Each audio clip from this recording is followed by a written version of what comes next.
Hey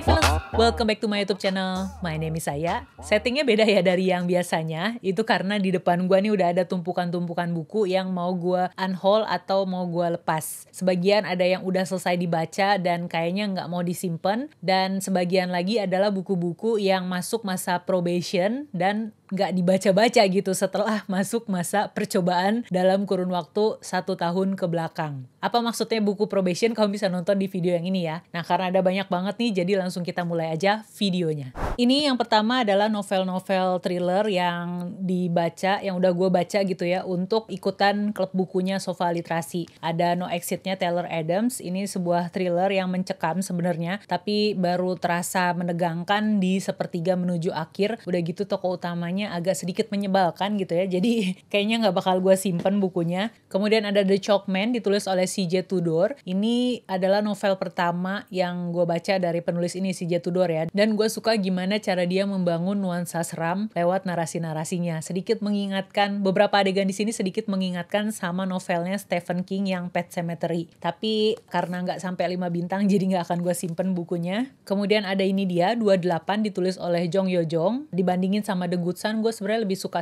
yang ini karena di sini lebih banyak actionnya. Terus POV-nya juga ada dari beberapa tokoh, termasuk salah satunya ada dari POV anjing. Di sini melibatkan kekerasan terhadap hewan, jadi bacanya bener-bener dapet gitu, dapet perasaan terenyuh, perasaan ngilunya gitu ketika dijabarkan adegan-adegan eksplisit terhadap anjing-anjing yang ada di sini. Tapi lagi-lagi belum sampai gue kasih rating 5 bintang. Udah gitu narasinya Jong Yo Jong sebenarnya gue nggak terlalu cocok, makanya ini juga mau gue lepas. Berikutnya ada ini dia Maria Beetle ditulis oleh Kotaro Isaka. Ini juga baru seru tuh di bagian yang menuju ending gitu ya, baru berasa actionnya, baru berasa plot twistnya. Sementara di bagian-bagian awal tadinya gue sempet kepincut karena ada 2 tokoh di sini yang menurut gue interaksinya tuh kocak gitu.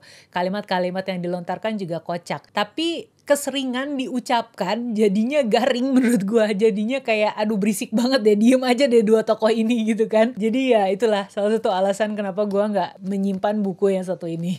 Kemudian ini juga The Woman in the Cabin 10 adalah buku yang dibaca di klub buku Sofa Literasi. Gua udah selesai baca. Ini tuh novel debutnya Ruth Ware kan ya. Dia pakai konsep unreliable narrator dari tokoh yang alkoholik. Ini terbit sekitar tahun 2017. Pada saat itu mungkin sukses ya, berhasil, tapi pas gue baca ini di tahun 2022 kemarin, gue ngerasa kayak jadinya nyebelin gitu tokoh utamanya. Plot twistnya juga gak yang terlalu wow banget, meskipun gue suka lagi-lagi sama narasi atmosferik yang dibangun sama penulisnya gitu. Di sini settingnya adalah di perairan yang deket Norwegia ya, kalau gak salah. Itu aja sampai lupa gue.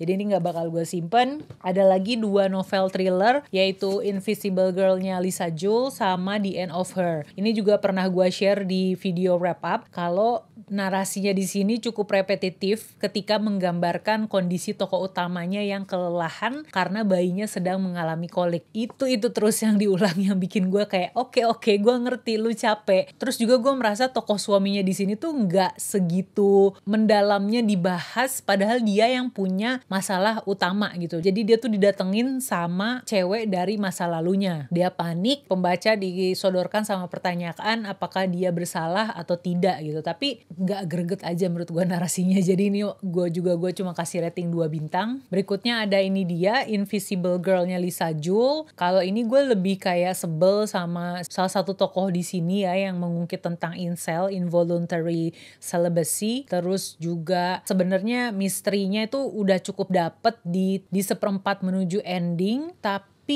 rasanya tokoh-tokoh di sini tuh tidak ada yang meninggalkan kesan positif gitu pas bacanya. Mau tokoh yang antagonis maupun yang protagonis, tokohnya blend aja gitu menurut gua, datar aja gitu. Jadi nggak ada keterikatan sama cerita maupun tokoh-tokoh di sini, jadi ya bye.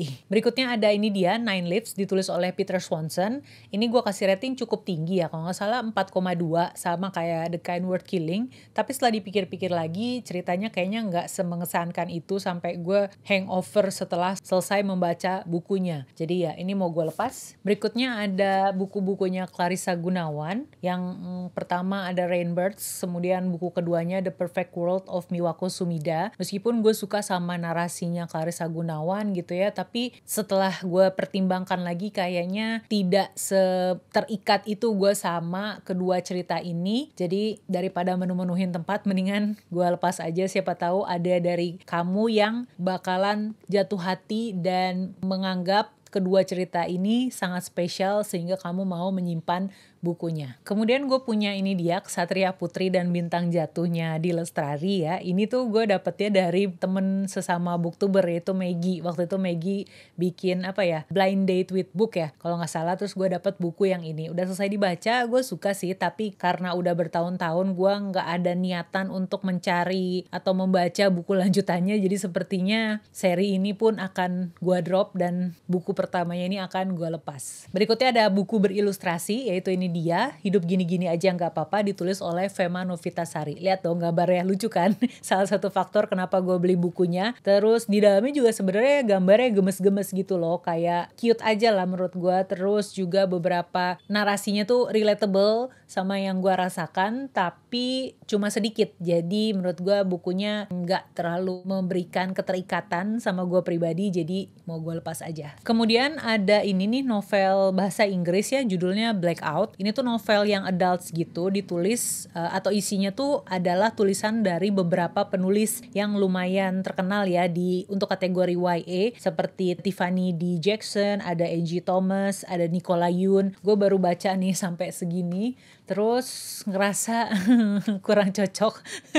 Lagian udah tahu nggak cocok sama cerita YA, tetap aja maksa baca. Jadi ya udah baca segini, tapi terus nggak ada perasaan klik gitu sama ceritanya ataupun sama tokoh-tokohnya, jadi gak gue lanjutin. Jadi ini mau gue lepas aja. Berikutnya ada sebuah buku anak, yaitu ini dia, Kisah Seekor Camar dan Kucing yang Mengajarinya Terbang, ditulis oleh Luis Sepulveda. Ini yang versi terjemahan ya. Ceritanya bagus sih kalau buat anak-anak gitu ya.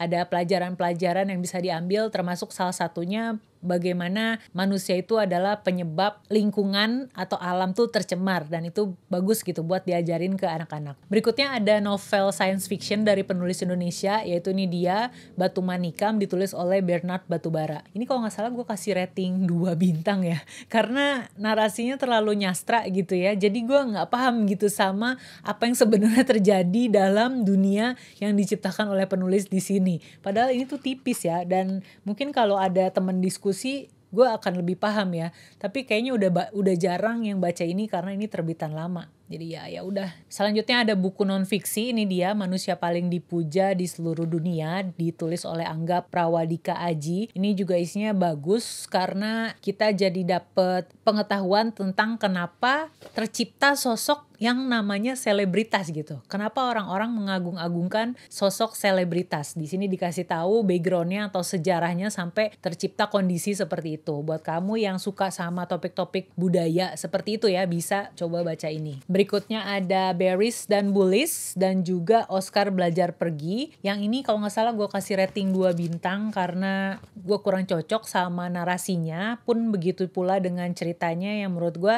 nggak jelas konflik utamanya tuh apa gitu. Sementara untuk yang Oscar Belajar Pergi ini bagus, gue kasih rating cukup tinggi ya, 4 kalau nggak salah. Tokoh utamanya anak kecil, tapi gue nggak yakin kalau ini boleh dibaca sama anak kecil karena ada bagian-bagian yang bisa terlalu berat gitu buat mereka pikirin. Dan ada juga adegan-adegan yang cukup dewasa, bukan adegan dewasa ya, adegan yang hanya bisa dimengerti oleh orang dewasa gitu. Jadi ini cocok dibaca untuk orang dewasa supaya bisa melihat sudut pandang dari mata anak kecil. Berikutnya ada ini dia, kumpulan buku puisi. Yang pertama ada Panduan Sehari-hari Kaum Introvert dan Mager. Ini kalimat-kalimatnya cukup nyastra ya, tapi memang relatable gitu sama kehidupan di masa sekarang. Pokoknya ini menggambarkan banget realita milenial di zaman now. Kemudian ada ini dia, Dreams Spelled in Poetry, ditulis oleh Helena Natasha. Gue suka sih sama kalimat-kalimat yang dirangkai oleh penulis di sini ya.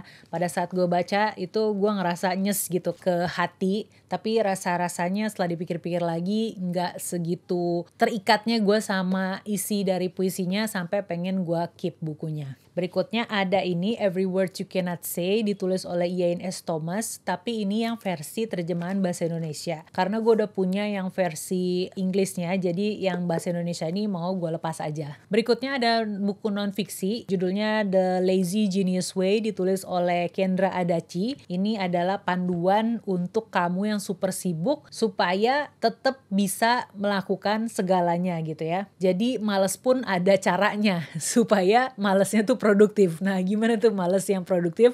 Kamu bisa baca yang ini. Ini versi terjemahan terbitin sama penerbit Rene Book. Berikutnya ada buku non-fiksi lagi yaitu Philosophy, A Handbook for When Things Go Wrong, ditulis oleh Elizabeth Day. Jadi ini adalah esainya penulis, hasil wawancara dia sama narasumber-narasumber yang dia undang ke podcastnya, dan beberapa contohnya atau beberapa ceritanya itu dia masukin ke dalam sini. Bagaimana mereka itu menghadapi kegagalan dalam hidup mereka. Terus di sini dibagi-bagi jadi beberapa tema gitu deh. Bagus tapi nggak terlalu berkesan banget. Ini kalau nggak salah gue kasih rating 3,5 apa 3,8 gitu. Jadi ya mau gue lepas aja bukunya. Kemudian berikutnya gue punya ini dia buku referensi sebenarnya, yaitu Bau Sastra Lelembut, ditulis oleh timnya Ghost Parade. Dalamnya tuh gambar-gambar hantu tapi gemes gitu. Ini juga bukunya tipis tapi full color, dan rasanya nggak akan gue simpen ya karena cuma buat referensi doang, dan gue nggak butuh referensi ini. Jadi gue mau lepas. Terus ada ini Doodle for Your Journal ya, ditulis oleh Astrika Vitawati. Jadi di dalamnya tuh berisikan panduan-panduan untuk menggambar bentuk-bentuk doodle gitu, bentuk-bentuk doodling. Jadi ada step by stepnya, terus mencakup beberapa kategori, ada stationery, ada tumbuh-tumbuhan, ada hewan-hewan gitu kan. Jadi buat kamu yang pengen belajar doodling mungkin bisa mencontohnya dari buku ini. Kalau tadi novel, sekarang gue mau kasih lihat komik-komik yang udah gue baca terus mau gue lepas ya. Yang pertama ada ini dia Mob Psycho volume 1. Jadi gue tuh punya 2 volume. Jadi yang satu yang udah dibaca udah lepas segel nih, mau gue lepas aja bukunya, fisiknya. Kemudian ada ini Sakamoto Days yang volume 1. Gue baca volume 1-nya dan lucu sih, beberapa bagian ada yang sukses bikin gue ngakak, tapi gak segitunya bikin gue penasaran untuk lanjut baca ke volume 2-nya. Jadi ya ini gue drop, gak gue ikutin lagi serinya, makanya volume 1-nya mau gue lepas. Kemudian ada ini Beauty and the Beast volume 1 sama 2 ya. Gue beli karena dalamnya kan ada makanannya gitu ya, jadi masih ada unsur makanannya, tapi dari segi ceritanya tuh gak berhasil bikin gue engage atau terkoneksi dengan tokoh-tokoh utama yang ada di dalam sini, yaitu si cewek ini sama cowok itu. Gue aja udah lupa namanya siapa. Jadi ya 2 ini mau gue lepas, serialnya pun gue drop, gak gue ikutin lagi. Kemudian ada ini Mob Psycho yang versi bahasa Inggris ya. Kemarin itu gue masih galau kan mau ngoleksi yang Inggris atau yang Indo, tapi karena yang Indo juga cetakannya bagus, kertasnya bagus, dan harganya jauh lebih murah dari yang Inggris. Jadi yang ini mau gue drop aja, mau gue lepas aja ya. Keduanya masih segel. Kemudian ada ini Juru Masak Paramaiko volume 1 sampai 3. Seperti yang udah gue sampein kemarin, gue nggak klik sama ceritanya, jadi ya seri ini juga mau gue drop. Jadi tadi baterai kamera gue nih abis, makanya break dulu sambil ngecas, terus gue tinggal makan juga kan. Dan sekarang mari kita lanjut lagi. Itulah alasan kenapa di jendela yang tadinya terang sekarang udah mulai terlihat gelap. Tapi kita gak berhenti, masih banyak tumpukan buku yang mau gue kasih lihat. Terus tadi sebenarnya pas lagi break gue lihat-lihat lagi rak buku, ternyata ada komik-komik yang mau gue lepas gitu, terus kelupaan dikasih lihat. Jadi ada ini dia Wotakoi. Gue udah pernah bilang ya kalau pas baca yang pertamanya gue nggak klik, jadi kayaknya nggak mau nerusin. Gue bakal lepas 2 ini, yang satu udah dibuka segelnya, yang satu lagi masih segel. Terus ada ini dia Hiroshi Nohara's Lunch Style. Meskipun lucu si kelakuan tokoh utamanya, bapaknya Shinchan ini lucu, terus makanan-makanannya beberapa juga menggiurkan, tapi gue nggak segitu terikatnya gitu sama cerita di dalam sini. Makanya mau gue lepas. Kalau tadi adalah buku dan komik yang udah dibaca terus mau dilepas, mau di-unhaul. Sekarang adalah buku-buku yang masuk masa probation dan sampai sekarang belum dibaca juga dan karenanya mau gue lepas. Gak akan gue jelasin satu persatu kenapa dilepas gitu ya, karena udah pernah diomongin juga di video yang ini. Daripada ngulang lagi, jadi gue akan kasih lihat aja satu persatu. Pertama ada ini dia, God Girls-nya Chris Riddle ya. Kemudian ada A Game of Thrones. Jadi buat yang waktu itu pernah nanya ke gue, Kak, Game of Thrones-nya mau dilepas nggak? Dengan berat hati akhirnya ini akan gue lepas. Karena kalaupun gue baca nanti suka terus nyari buku keduanya susah lagi. Berikutnya ada ini dia, Agatha Christie yang The Best of Hercule Poirot. Ini di dalamnya isinya tiga cerita. Ada ABC Murder, Five Little Pigs, sama Poirot's Last Case. Kemudian ini The Glass Forest-nya Cynthia Swanson ya, ini masih segel. Lanjut ada ini Ghostly, akhirnya gue lepas juga karena pernah nyoba baca tapi menurut gue narasinya agak susah dicerna. Apa karena ini tuh beberapa karya klasik gitu ya, jadi gue nggak terlalu nangkep, nggak terlalu engage sama ceritanya, jadi ya udah bye bye. Window-nya Amelia Branscale sampai sekarang juga belum dibaca-baca, jadi sebaiknya gue lepas aja. Kemudian ada ini Woman Fiction yang berjudul The Color of Heaven, ditulis oleh Julian McLean. Ini sebenarnya ada unsur misteri ya kalau baca di blurb di belakangnya, tapi kurang menarik gue, jadi sampai sekarang belum dibaca-baca. Lanjut ada ini 13 Minutes-nya Sarah Pinborough yang nulis Behind Our Eyes, ini juga belum dibaca. Dan ada The Grip of It-nya Jack Jam yang waktu itu gue bilang kalau ini adalah psychological thriller terus mengarah ke horor-horor gitu. Berikutnya ada satu buku puisi yang sampai sekarang belum dibuka dan dibaca juga, yaitu Medusae-nya Theodora Sarah Abigail. Kemudian ada satu buku non-fiksi judulnya Girl Stop Apologizing ya. Ini juga gue lepas aja. Kemudian ada ini, nah kemarin itu ada yang DM di Instagram katanya minta dikasih lihat buku-buku yang tetap di keep gitu ya, selain yang dilepas. Nah ini masuk ke buku yang gue keep, soalnya ini buku yang membarui, jadi meskipun belum dibaca gue yakin satu hari nanti bakal datang waktunya untuk membaca buku satu ini. Kemudian ada ini Manajemen Leha-Leha ditulis oleh Nishida Masaki. Gue udah sempet baca segini dan gue suka gitu sama narasinya, jadi yang ini akan gue keep. Kemudian lanjut ke buku yang akan dilepas, ada ini dia Menanam Gamang ditulis oleh Dianita Kusuma Pertiwi. Ini nggak dibaca-baca juga sampai sekarang. Terus ada Jakatra Secret ditulis oleh Rizky Ridiasmara. Ini yang gue bilang mirip-mirip sama tulisannya Dan Brown. Terus ada juga novel thriller yang ditulis oleh A.R. Tore. Ini tuh berseri, ini buku satu, buku keduanya. Sampai sekarang gak dibaca juga, jadi ya bye-bye. Kemudian ada buku horor ditulis oleh Joe Hill. Joe Hill ini tuh anaknya Stephen King. Judulnya Heart Shaped Box, ini hardcover ya. Kemudian ada ini buku yang dapat di diskonannya Books and Beyond, padahal ini hidden gem banget sih. Tapi nggak dibaca juga sampai sekarang, jadi kayaknya emang nggak jodoh gitu kan. Ya udah deh, udah kehilangan minat juga buat bacanya. Jadi siapa tahu kamu akan lebih tertarik untuk baca judul satu ini. They Both Die at the End-nya Adam Silvera. Kemudian ada ini The Art of the Good Life-nya Rolf Dobelli, buku yang dinobatkan oleh Felixandro Ruby sebagai salah satu buku yang wajib baca katanya. Jadi siapa tahu kamu mau penasaran dan mau baca, ini ya bukunya. Kemudian ada ini dia Cafe Waiting Love. Akhirnya sampai sekarang pun gak gue baca juga, jadi sebaiknya dilepas aja, siapa tahu kamu akan lebih menikmati cerita yang satu ini. Ada buku non-fiksi juga yaitu Your One Word ditulis oleh Evan Carmichael, tapi yang ini kayaknya mau gue keep ya. Masih belum rela, gak tahu kenapa. Jadi ikuti kata hati.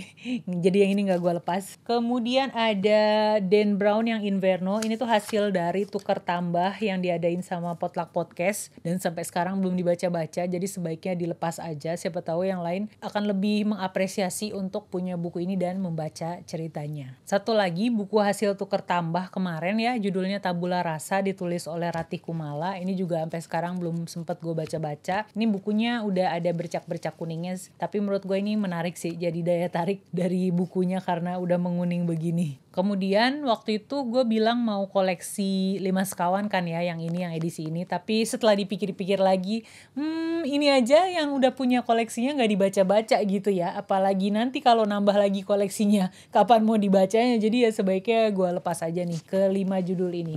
Begitu pula kasusnya dengan novel klasik ya, Penguin klasik yang ini nih, yang gue bilang wah covernya cantik ya gitu kan. Covernya cantik ya, tapi nggak dibaca-baca gitu dan malah memenuhi space yang gue punya. Jadi sebaiknya gue lepas aja kali ya ini ya. Jadi buat kamu yang mungkin lagi mengoleksi Penguin klasik, ini dia. Ada satu lagi novel klasik yaitu What We Talk About When We Talk About Love, ditulis oleh Raymond Carver ya, ini yang versi bahasa Inggris juga. Kemudian ada satu buku non-fiksi judulnya Terobsesi Bungkus Lupa Akan Isi. Ini tuh lebih ke biografi atau memoir ya dari penulisnya. Ditulis oleh Audrey Yu Chia Hui. Ya kamu yang suka sama buku-buku tentang kehidupan perjuangan seseorang mungkin ini akan cocok. Selanjutnya ada novel klasik lagi dan ini yang versi English klasiknya Gramedia. Ini yang Sherlock Holmes Short Stories number 2. Ini isinya apa aja ya?